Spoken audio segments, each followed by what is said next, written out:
Greetings, everyone. This is Rock from Spot Connection with another installment of Mutant Monday. Now, with the conclusion of the Powers of 10 last week, we will not be do. Mutant Monday will go back to being something different, different-ish at least every week.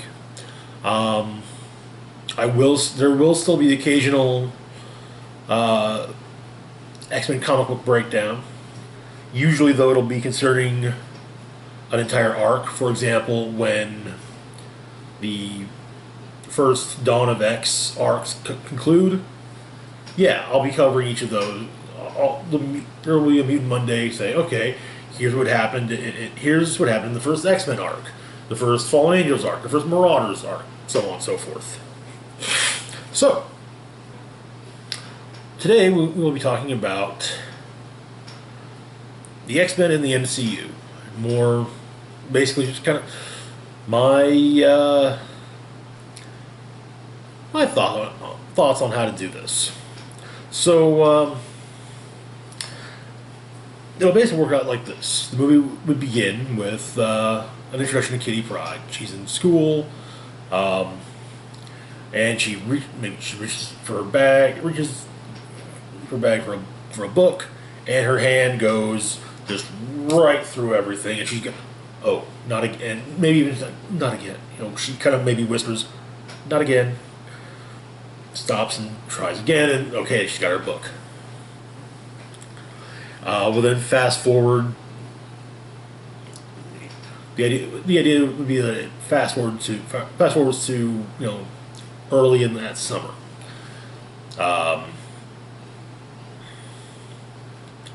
It's explained that there's a visitor there's someone who's come to visit that wants to talk to Kitty. Professor Charles Xavier. He would probably also be flanked with a few of the other X-Men, and here to offer you a scholarship to this private school, blah blah blah. It come up with reasons.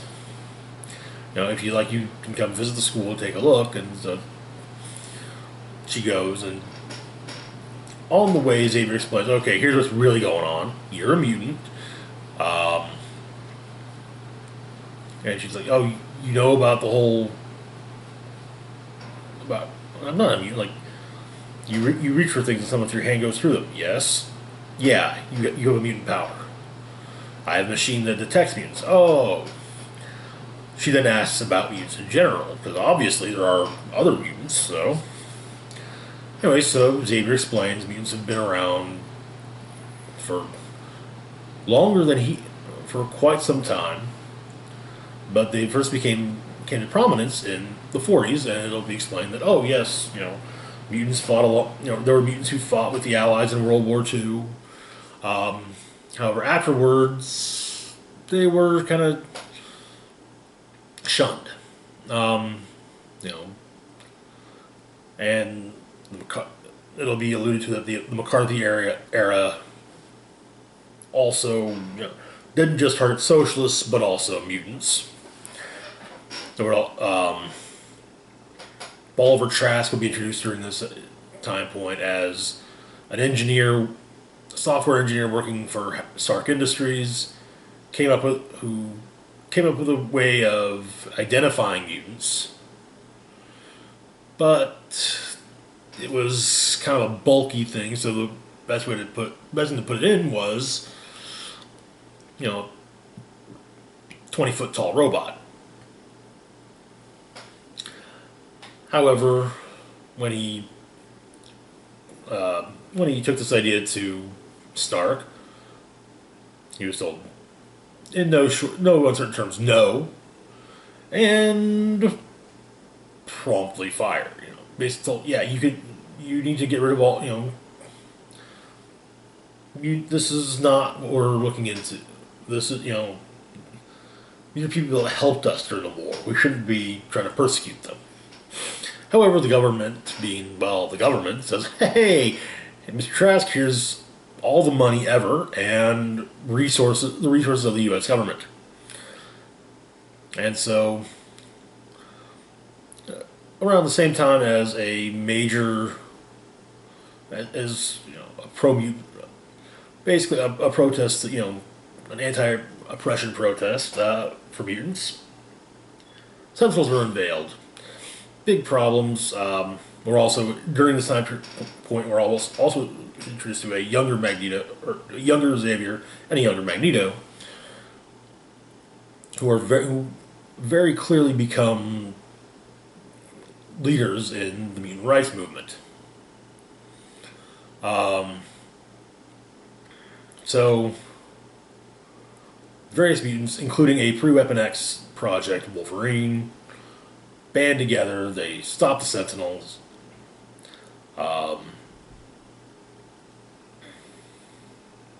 And everything seems hunky-dory. However, Magneto decides that that was really just the first step. The next step is, domination. Xavier opposes him. He's defeated and turned over to S.H.I.E.L.D. And then Xavier goes on to explain that after that, the bigoted attacks continued, so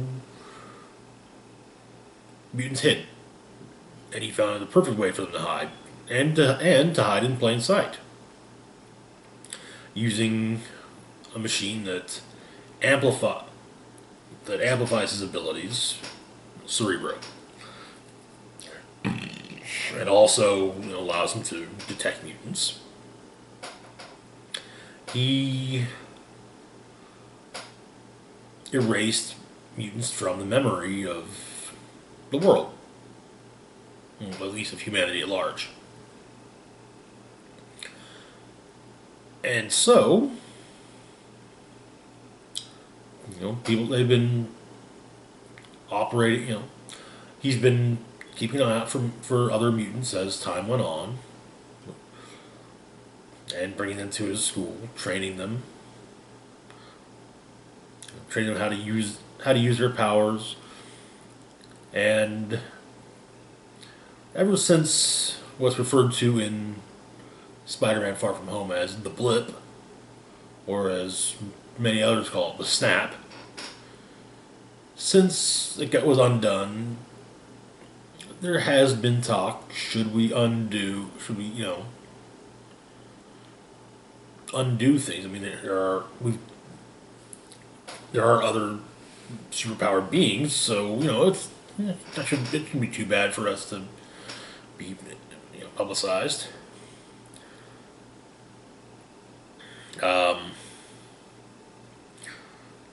Amongst the things that are brought up are the fact that S.H.I.E.L.D. basically put Magneto in cryogenic freeze to work out the logistics of a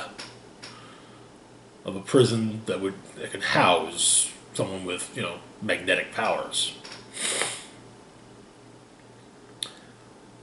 However, because this was the point when Hydra was infiltrating S.H.I.E.L.D., Arnim Zola, who, by the point that humanity's memory of mutants had been erased, had been uploaded to a computer, he remembered and was able to influence Weapon Plus, Weapon X projects through S.H.I.E.L.D. and Hydra, and also he was able to pass along the idea that, hey, there's a dude frozen that has superpowers. Maybe Hydra could use his genetic material for stuff, like experimenting on people to unlock superpowers.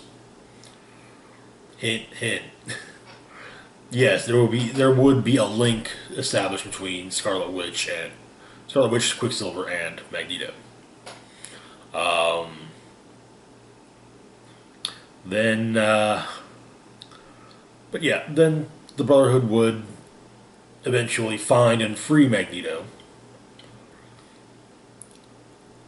around the same time that Xavier decides, okay, yeah, it's time to let the world know we we are here, and you know, it goes about as well as you could, one could predict. There, you have the distrust, you know,